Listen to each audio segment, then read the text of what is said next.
Jail में कल्वाकुंतला कविता का वजन 11 किलो कम हो गया। केटीआर बीआरएस के कारगुजार सदर केटी रामाराव ने कहा है कि दिल्ली शराब से मुताल्लिक केस में आम आदमी पार्टी के कायद मनीष सिसोदिया की जमानत मंजूर हुई है।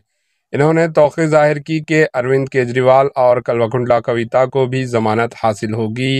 इन्होंने सवाल किया कि चार्जशीट दाखिल करने के बाद इन्हें जेल में रखे जाने की क्या ज़रूरत है। बीआरएस के कारगुजार सदर केटीआर ने बताया कि कविता की दरख्वास्त जमानत दाखिल की गई है। इन्हें उम्मीद है कि बहुत जल्द जमानत मंजूर हो जाएगी।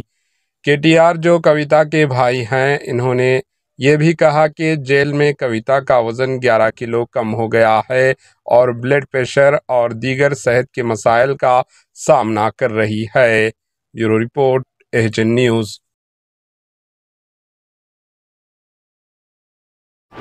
एएचएन न्यूज़ को लाइक करें, शेयर करें और सब्सक्राइब करना ना भूलें।